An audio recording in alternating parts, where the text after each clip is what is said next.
दोस्तों, पीओके के मुद्दे पर रूस के बाद अब एक बार फिर से बड़े वीटो पावर वाले देश का भारत को समर्थन मिलना शुरू हो गया है। बता दें कि भारत और रूस का जो व्यापार था वह पिछले एक साल में 413% बढ़ा है और इसके बाद रूस को युद्ध संकट के बीच कोई आर्थिक हानि नहीं पहुंची। और इसके पीछे का जो मेन कारण है वह यह है कि भारत ने रूस के साथ व्यापार को बढ़ा दिया। भारत और रूस के बीच इतना व्यापार हुआ कि वह युद्ध के समय भी कमजोर नहीं हुआ, बल्कि उतनी ही उसकी अर्थव्यवस्था बनी रही। तो आप समझ सकते हैं कि भारत एक कितना बड़ा बिजनेस हब है। और इसी क्रम में अब ब्रिटेन, जहां पर अर्थव्यवस्था हमेशा चरमराती रहती है, इसकी वजह से वहां लगातार 5 महीने के अंदर 3 बार प्रधानमंत्री चेंज हुए हैं। आप समझ सकते हैं कि क्यों चेंज हुए हैं। तो इसके पीछे की वजह थी अर्थव्यवस्था का चौपट होना था। लेकिन अब ब्रिटेन को भी अपनी अर्थव्यवस्था तगड़ी करनी है और वह अर्थव्यवस्था को तगड़ा करने के लिए भारत की चौखट को क्लोज करना चाहते हैं और भारत के लिए पीओके पर बहुत बड़ा ऐलान कर दिया है। बता दें कि यूके यानी कि ब्रिटेन की एंट्री हो गई है पीओके मुद्दे पर। हाल ही में जब G20 की बैठक हुई थी इंडोनेशिया में, वहां पर भी यह साफ दिखा था कि ऋषि सुनक किस प्रकार से पीएम मोदी से मिलते नजर आए। और अब ऋषि सुनक साफ साफ कह रहे हैं कि पीओके के लिए वोटिंग की बात हो या फिर पीओके में सैनिक बल की सहायता की बात हो, सबके लिए वे भारत का साथ देंगे। लेकिन ये इसलिए बोल रहे हैं क्योंकि द्विपक्षीय लाभ हो, यानी कि भारत को भी लाभ हो, क्योंकि वीटो पावर वाला देश भारत का समर्थन करेगा और उधर ब्रिटेन को भी लाभ होगा क्योंकि ब्रिटेन भारत के साथ व्यापार करके अपनी अर्थव्यवस्था को ठीक करेगा। तो आप समझ सकते हैं कि क्यों यूनाइटेड किंगडम यानी कि यूके पीओके में एंट्री ले रहा है और इनडायरेक्टली भारत में एंट्री ले रहा है। अगर G20 की बात करें तो भारत भी यह प्लान कर रहा है कि इसी साल यानी कि अब नए साल पर 2023 में जो G20 की मीटिंग भारत में आयोजित होगी उसमें कुछ हिस्से कश्मीर के भी होंगे ताकि वहां सभी लीडर्स आ सके और देख सके भारत के विकास को। दोस्तों, भारत में तो कई सारे डेलीगेट्स को बुलाया गया और जम्मू कश्मीर में घुमाया गया ताकि वह असलियत जाने। इसके अलावा भारत ने यह भी कह दिया कि G20 की जो मीटिंग होगी उस G20 की मीटिंग का एक बड़ा हिस्सा जम्मू कश्मीर में भी होगा ताकि और भी राजनीतिक कद वाले लोग यहां पर आए और देखे समझे कि यहां स्थिति कैसी है। लेकिन इसके विपरीत पीओके की स्थिति लगातार बिगड़ती जा रही है और खराब होती जा रही है। यहां के लोगों के लिए मानव अधिकार नाम का कोई चीज नहीं बचा है। अब यहीं से कश्मीरी एक्टिविस्ट ने गिलगिट बलूचिस्तान के मानव अधिकार के मुद्दे को उठाना भी शुरू कर दिया है। उन्होंने ये मुद्दा उठाया है यूके के सामने। उन्होंने कहा कि जिस तरह से मानव अधिकार का उल्लंघन गिलगिट बलूचिस्तान में हो रहा है, लोगों के पास शिक्षा बहुत कम है और यहां पर महंगाई दर काफी ज्यादा और हेल्थ फैसिलिटी के नाम पर कुछ नहीं है।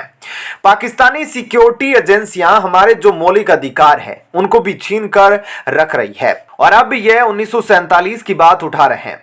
उन्होंने कहा यहां पर पाकिस्तानी कबीले के लोग घुस गए थे और इन्होंने लूटपाट मचाई थी और यह लूटपाट आज भी जारी है। शौकत अली कश्मीरी एक्टिविस्ट है जिन्होंने अब ब्रिटेन सहित कई विकसित देशों में इस मुद्दे को उठाना शुरू कर दिया है। वैसे भारत के लिए यह एक बहुत बड़ा बेस है कि दुनिया के लोग जाने कि पीओके में क्या स्थिति है और क्यों भारत पीओके को वापस लेना चाहता है ताकि यहां पर भी विकास हो सके, यहां की जनता भी आगे बढ़े और रणनीतिक रूप से यह काफी महत्वपूर्ण भी है।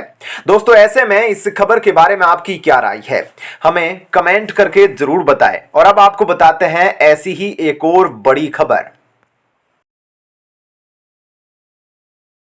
दोस्तों, भारत के वीटो के लिए यूएनएससी में चीन तो समर्थन नहीं करता, लेकिन जो बाकी 4 देश है जो कि वीटो धारक है वे दावा करते हैं कि वे भारत को वीटो दिलाने में समर्थन देंगे।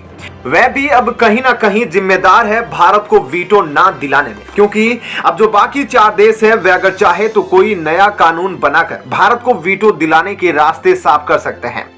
रूस आगे भी आता है, लेकिन यूएस यानी कि अमेरिका और ब्रिटेन हमेशा सामने आकर जरूर बोलते हैं, लेकिन पीछे से भारत का सपोर्ट नहीं करते। लेकिन इन सब के बावजूद भारत हिम्मत नहीं हारता। यही एक भारतीय का प्लस पॉइंट है।